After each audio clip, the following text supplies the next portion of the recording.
అయితే భారతదేశం పైకి ఈ డ్రోన్స్ ఏవైతే పంపించారో తుర్కియో దేశాలు, ఈ తుర్కియో దేశము అక్కడి నుంచి డ్రోన్లని పాకిస్తాన్కి పంపిందనమాట. దాదాపుగా ఈ 4 రోజుల్లో 300 నుంచి 400 డ్రోన్లని పాకిస్తాన్కి సేల్ చేసింది.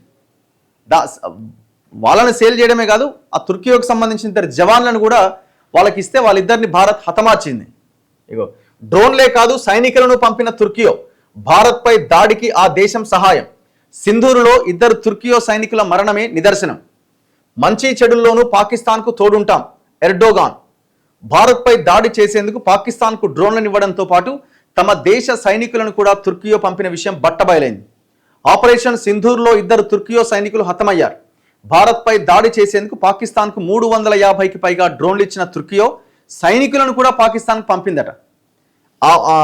ఆపరేషన్ సింధూర్ తర్వాత భారత్ పైన డ్రోన్ దాడులను సమన్వయం చేసుకోవడంలో పాకిస్తాన్ ఆర్మీ అధికారులకు తుర్కియో సలహాదారులు సహాయం చేశారు. ఈ నెల 7, 8 తేదీలో రాత్రి వేళ భారత్ పైకి 300 నుంచి 400 డ్రోన్లను పాకిస్తాన్ ఆర్మీ ప్రయోగించింది. ఈ డ్రోన్ల శకలాలకు ఫోరెన్సిక్ దర్యాప్తు నిర్వహించగా అవి తుర్కియోకు చెందిన అసిస్గార్డ్ సొంగార్ డ్రోన్లని ప్రాథమికంగా తేలింది. ఈ విషయాన్ని ఆపరేషన్ సింధూర్పై మీడియా సమావేశంలో కల్నల్ సోఫియా ఖురేషి కూడా చెప్పారు. భారత్పై దాడికి తుర్కియో సహాయం చేయడంపై భారతీయుల నుంచి ఆగ్రహం వ్యక్తమవుతున్న తుర్కియో అధ్యక్షుడు ఎర్డోగన్ వెనక్కి తగ్గట్లే.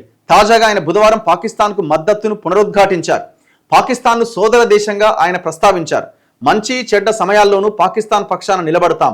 పాకిస్తాన్కు బలమైన మద్దతు, అచంచలమైన సంఘీభావం తెలియజేశారంటూ ఎర్డోగన్కు ధన్యవాదాలు తెలుపుతూ పాక్ ప్రధాని షహబాజ్ షరీఫ్ ఎక్స్లో చేసిన పోస్టుకు స్పందనగా ఎర్డోగన్ ఈ వ్యాఖ్యలు చేశారు. అయితే ఇప్పుడు సోషల్ మీడియాలో ట్రెండింగ్ ఉంది బాయ్కాట్ తుర్కియో అని.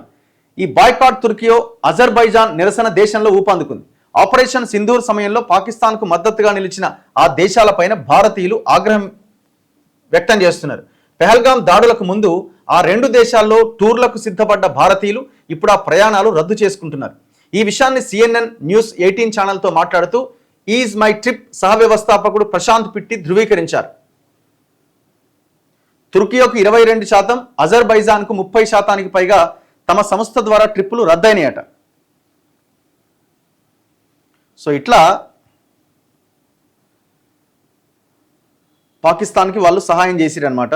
ఆ 2 సైనికులను కూడా భారత్ హతమార్చింది. అంటే వీరు జరిపిన దాడిలో వాళ్ళు ప్రాణాలు కోల్పోయారు.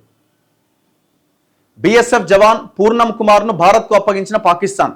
సో మనం ఒక సైనికుడిని, వాళ్ళ రేంజర్ని మనం అప్పగించడం జరిగింది. మన సైనికుడు ఎక్కడ ఉంటే ఆయన్ని కూడా అప్పగించడం జరిగింది.